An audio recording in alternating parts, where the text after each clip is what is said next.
I did the 76 Japanese Grand Prix. I also did the notorious 76 British Grand Prix when the race was stopped and James subsequently went on to win it. I never thought he would be my co-commentator because I had been doing it alone for years. When the head of the BBC sport department said to me, in future there's going to be 2 commentators, Murray, you'll be one and James Hunt will be the other, my immediate reaction was, James Hunt? What does he know about commentary? He's a racing driver. But we got together in 1980. I could tell you 1,001 stories about the things that had happened since. But it was a partnership that seemed to work well from the public's point of view. I got very excited. James was, of course, the laid-back voice of authority. He had a wonderful speaking voice. He'd been there, he'd done that. And hopefully we made a good partnership. I'm not going to pretend that we were best mates because I was old enough to be his father. James was very different in terms of background, personality, attitudes to me, very different indeed. I was the plodding old boy who got on with it, and James was the wild young man who got on with it in a very different way altogether.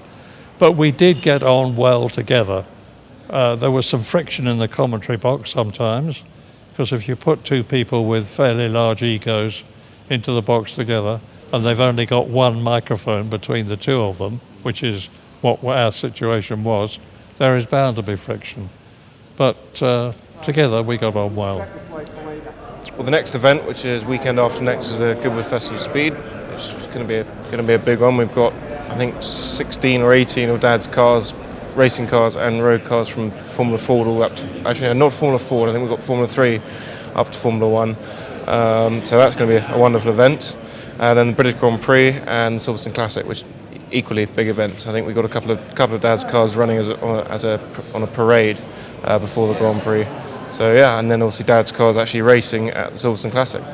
Grand Prix is going to be fun actually. So the BRDC are doing 76 themed kind of, they're kidding it out with a couple of bars and stuff for not only Dad but also Barry Sheene as well. So I think it's a sort of Hunt Sheene themed BRDC this year, which is going to be great. Yeah, I mean, for us, obviously, he was just Dad, and unfortunately, we were both obviously quite young when he died. So, you know, we don't have a huge amount of memories, but really, it's being at the family home in Wimbledon, lots of walks and feeding the ducks and stuff on Wimbledon Common, and as you mentioned, his deep passion for budgerigars. He used to spend hours in this aviary that he built himself. And I think he had up to, 250 at some point? Probably, yeah. I mean, I was really young. I remember going in there and they'd all fly and the whole flock of the things would come over and you get, pooed on. And yeah. But he was a serious breeder. I mean, he had one side which was all males, one side females, and, he'd carefully select which ones he was going to breed together. Extremely competitive. And show them. Anything he ever did was competitive, so the breeding was very competitive. We got the trophies at home from the shows he won. And actually, I think the first show he went out. Apparently, he was as if he had just won the world championship. He was so happy. And actually, it was Mum who bought him his first breeding pair. I mean, he used to have them when he was younger as a kid, and then didn't have them for years and years. And Mum always said it was one of the biggest mistakes she'd ever made by buying him this breeding pair, because that was it. She just didn't see him anymore, basically.